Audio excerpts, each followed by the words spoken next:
नमस्कार दोस्तों। बट ये आज का वीडियो जो है नमस्कार लायक बिल्कुल नहीं है, क्योंकि बिहार में जो हो रहा है वो सिर्फ खबर ही नहीं बल्कि वो आपके मेरे भरोसे की हत्या है। ऑल्दो मेरा आवाज बहुत छोटा है, मेरे पास ऑडियंस की नंबर्स कम है, बट फिर भी जितना है उतना हम अपना ट्राई करते हैं कि बिहार के लोगों को बताएं कि बिहार में क्या चल रहा है। चलिए शुरू करते हैं।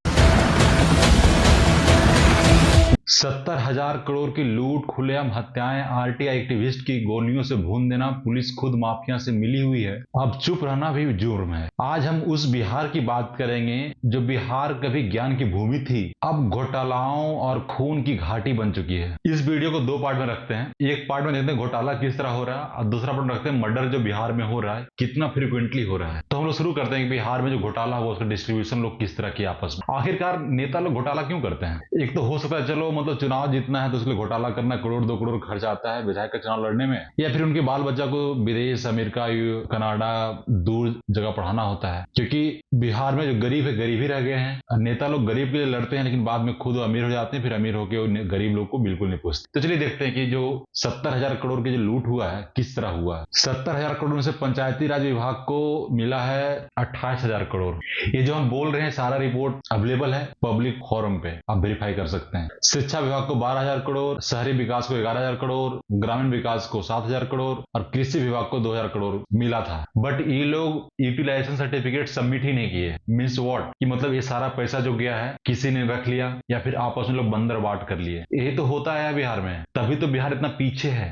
ये पैसा स्कूल, अस्पताल, सड़क के लिए था, लेकिन अब ये सिर्फ आंकड़ों में है, जमीन पर बिल्कुल नहीं दिखता है पैसा। आपको हम एक न्यूज दिखाते हैं। ये न्यूज है 11 जनवरी 2024 को कि एक न्यूज आता है कि बिहार में कोसी नदी पर बन रहा देश का सबसे लंबा पुल, सुपौल मधुबनी के बीच घटेगी दूरी। ये देखिए 11 जनवरी का न्यूज था। अब देखिए 24 मार्च का न्यूज क्या आता है कि पुल बनते बनते गिर गया। मतलब ये लोग इतना घुसखोरी कर गए, इतना घुसखोरी कर गए कि पुल में बिल्कुल जान ही नहीं बचा। महज 2 महीना में पुल नीचे गिर गया। 11 जनवरी को बनना शुरू हुआ, 24 मार्च पुल गिर गया। इस लेवल का भ्रष्टाचार होता है बिहार में, तो बिहार डेवलपमेंट कहां से कर पाएगा।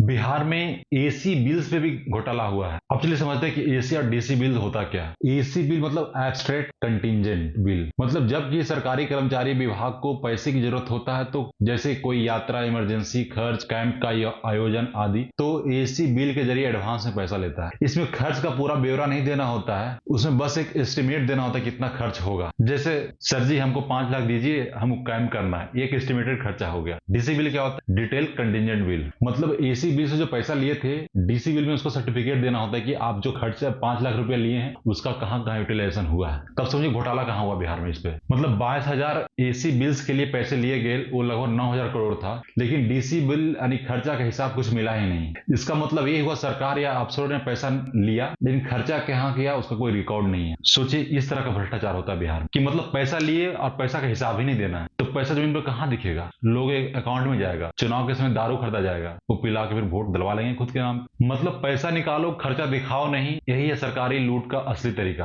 अब चलिए मर्डर की बात करते हैं। आपको पता है आरटीआई एक्टिविस्ट क्या होता है? जो इतना सारा घोटाला होता है जो उसको उजागर करता है उसको बोलते हैं आरटीआई एक्टिविस्ट। अब बिहार में उसको भी लोग दफन कर दे रहे हैं। ना रहेगा बात ना बजेगी बांसुरी। मतलब घोटाला किया बट उसका उजागर भी नहीं होना चाहिए ताकि नेता लोग सुरक्षित भी रहे और अयासी वाली जिंदगी जीते भी रहे। तो 2008 से लेके अब तक 16 से ज्यादा आरटीआई एक्टिविस्ट की हत्याएं हो चुकी है। जिन्होंने भ्रष्टाचार का उजागर किया उन्हें चुप करा दिया गया, मतलब हमेशा के लिए चुप।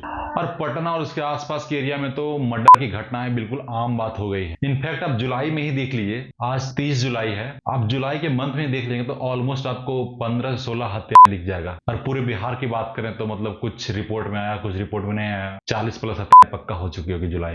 गोपाल खेमका जी का जो मर्डर हुआ था बिल्कुल गांधी मैदान के पास ही, और उसके बगल में ही ट्रैफिक पुलिस रहती है, वहां पे लाइसेंस चेक करने 10 पुलिस वाला खड़ा रहता है, लेकिन मर्डर हुआ उसके 3 घंटा बाद पुलिस वहां पहुंचा। तो पता नहीं क्या चल रहा है बिहार में। मतलब पुलिस 500 मीटर के अंदर थी लेकिन पहुंचने में 2 घंटा लगा दिया। जब हम मरीन ड्राइव की ओर जाते हैं कॉर्नर पे कितना सारा पुलिस रहता है, चाहे अशोक राज का तो पथ है वहां पे पुलिस कितना रहता है, लेकिन पहुंचने में फिर भी लोग 2 घंटा लगाए। ये है बिहार की कानून व्यवस्था। चाहे आप ही देख लीजिए हॉस्पिटल में जो हत्या हुआ था, मतलब किस तरह 5 से 6 लोग बंदूक लहराते हॉस्पिटल में घुसे और जाके मार के निकल गए, और जाते टाइम बिल्कुल हंसते खेलते निकल गए। मतलब इतना चाक चौमुंद सुरक्षा होने के बाद भी लोग मर्डर करके निकल जा रहे हैं बिहार के पटना से। मतलब कितना भयावह हो सकता है, सोच सकते हैं आप। अभी लेटेस्ट न्यूज है, गया में गैंगरेप हो गया। घटना का प्रकरण ये है कि एक युवती जब रनिंग कर रही थी, रनिंग करते करते वो थक गई, वो बेहोश हो गई, तो उसको हॉस्पिटल ले जाने के दौरान एम्बुलेंस में ही उसको रेप किया गया। सोचिए बिहार में कौन लोग सुरक्षित है। एम्बुलेंस जो जान बचाने के लिए जा रहा था वो उसी में ही दरिंदगी हो गया। तो इसके लिए कौन जिम्मेदार होगा? बिहार किस साइड जा रहा है? मतलब अब देखते हैं कि बिहार में जो हत्याएं हो रहा है उसका मेन रीजन क्या है। ये आंकड़ा है 2022 से लेके अब। व्यक्तिगत दुश्मनी कारण 804 लोग, जमीन विवाद के कारण 535 लोग, आर्थिक लाभ 412 लोग, पारिवारिक विवाद 261 लोग और राजनीतिक कारण 8 से ज्यादा लोग। मतलब बिहार का ये मर्डर का डेटा था। मतलब व्यक्तिगत दुश्मनी के कारण ज्यादा मर्डर हो रहा है। और लोग मर्डर करके निकल भी जा रहे हैं, पुलिस को पता भी नहीं चल रहा है, जबकि पुलिस आसपास ही रहती है। अगर अब भी आप चुप रहेंगे तो अगली बार 70,000 करोड़ नहीं 1 लाख करोड़ की लूट होगी।